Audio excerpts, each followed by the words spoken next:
12 సంవత్సరం గలవాడై యోసేపు తన సహోదరులతో కూడా తమ తండ్రి మందను మేపుచు సహోదరులతో కూడా గడిపేవారు. అయితే సహోదరులైన వారు చేసే చెడ్డ పనులు యోసేపు గారైతే యాకోబు గారికి సమాచారం తెచ్చేవారు. అయితే ఈ సమాచారము యోసేపు గారు చెప్పడం బట్టి అన్నల దృష్టిలో ఆయన వేరు బంధంగా ఉండేవారు, కొంచెం దూరంగా ఉంచేవారు. అయితే యేసేపు గారి మీదైతే యాకోబు గారికి అమితమైన ప్రేమ.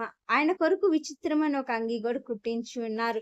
అయితే ఆ అంగీ వేసుకున్నప్పుడు కూడా అన్నలైన వారి మనసు ఎంతో అసూయ దేశం. ఎందుకంటే మిగతా అన్నలైన వారు ఇదిగో తమ తండ్రి అందరికంటే ఎక్కువగా అతన్ని ప్రేమించడం చూచినప్పుడు అతని మీద పగపట్టిరి. అతని క్షేమ సమాచారమైన అడగలేదండి అన్నలేని వారు. అంటే వాళ్ళల్లో ఒక తమ్ముడున్నాను కూడా అక్కడ గుర్తింపు లేని స్థితి మనం చూస్తున్నాం. కానీ దేవుడు యేసేపు గారిని ప్రత్యేకించబడి ఉన్నారు. ఆయన ఒక ప్రణాళిక కొరకు యేసేపు గారిని సిద్ధపరిచి ఉన్నారు.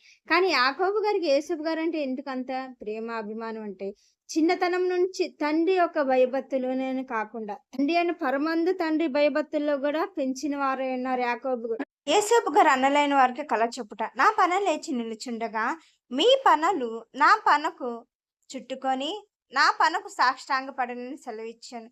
అయితే ఇక్కడ ఇదిగో అన్నలైన వారు నిశ్చయంగా నువ్వు మమ్మల్ని ఏలుదువా, మా మీద నువ్వు అధికారి వగుదువా అని అతనితో చెప్పి అతని కళను బట్టి అతని మాటను బట్టి అతని మీద మరింత పగపట్టేది. అంతేకాకుండా ఇదిగో ఒక దినమందు తండ్రి మాటను చెప్పి యేసేపు గారు షెకెముకి వెళ్ళగా ఇదిగో దూరం నుండి అన్నలైన వారు ఇదిగో కలలు కనువాడు వచ్చుచున్నాడు, ఇదిగో అతనికి హాని చేసి ఈ గుంటలో పడవేద్దాం, అతని కళలు ఎలా నెరవేరుతాయని చూద్దాం మన అన్నలైన వారు యేసేపు గారికి హాని చేసి ఉన్నారు. ఆ రోజు ఆయనకి మంచిలైనను భోజనమైనను కూడా అన్నలైన వారు యేసేపు గారికి ఇయ్యలేదు. యేసేపు గారిని ఇష్మాయేలు వర్తకులకు ఇదిగో 20 తులముల వెండికైతే అన్నలేని వారు అమ్మి వేసి ఉన్నారు. ఇక్కడ నీరు లేని గుంట అనగా విశ్వాస యొక్క జీవితంలో గాఢాంధకారమైన స్థితి, ప్రార్థనకి జవాబు దొరకనటువంటి స్థితిలో యేసేపు గారు అయితే అన్నలేని వారు చేసిన పనిని బట్టి యేసేపు గారి హృదయం అయితే బాగా గాయపడిందండి. అయితే యేసేపు గారు పొతిఫర్ ఇంటికి రాగా ఇదిగో దేవుడని యెహోవా అతనికి తోడయుండి అతని చేతి పని అన్నిటిలో కూడా యేసేపు గారిని ఆశీర్వదించినని ఇదిగో తన యజమానుడు చూచెను. అయితే నాదొక ప్రశ్న, ఏం ప్రశ్న అంటే దేవుడు యేసేపు గారికి తోడై ఉన్నారని అన్యుడైన అతనికి ఎలా తెలిసిందో నాకు కామెంట్లో ఖచ్చితంగా రాయండి.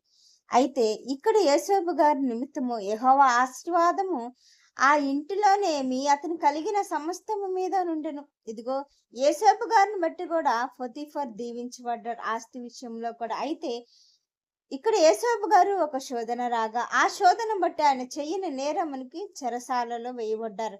అయితే దేవుడు యేసేపు గారికి ఆ చెరసాలలో కూడా తోడై ఉండి అదిగో ఆ చెరసాల అధికారికి యేసేపు గారి మీద కటాక్షము కలిగేలాగా చేశారు. ఇదిగో వాక్య గ్రంథంలో చూస్తున్నాం.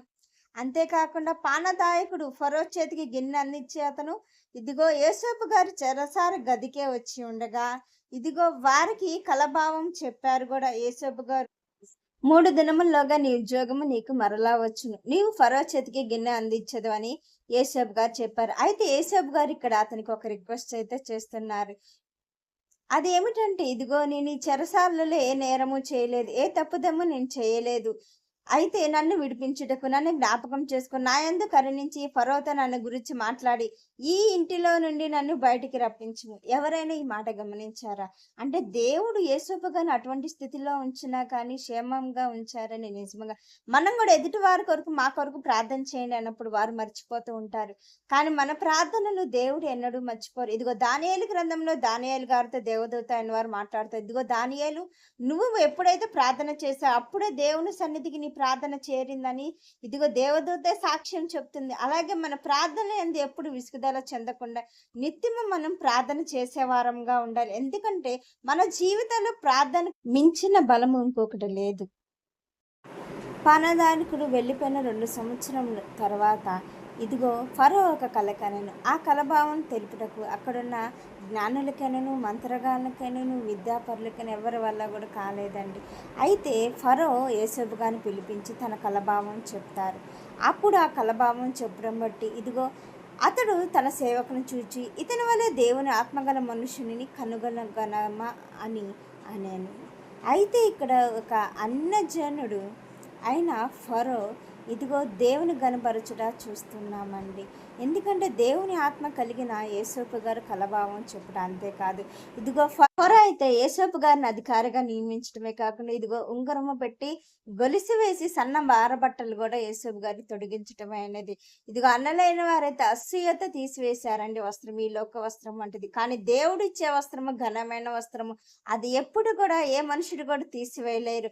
అంతేకాదు ఇదిగో ఫరో తన రెండవ రథం మీద ఎక్కించుకొని ఐగుప్తు దేశంలో సంచారం చేసినప్పుడు ముందు వెనక యేసోబు గారికి వందవచనం చేయడానికి కేకలు వేసిరి. అయితే ఏ దేశంలో అయితే బానిసగా అమ్మబడ్డారు అదే దేశంలో దేవుడు ఘనముగా ఇదిగో తన నామ ఘనత కొరకు యేసోబు గారిని గొప్పగా దీవించిన వారై ఉన్నారు.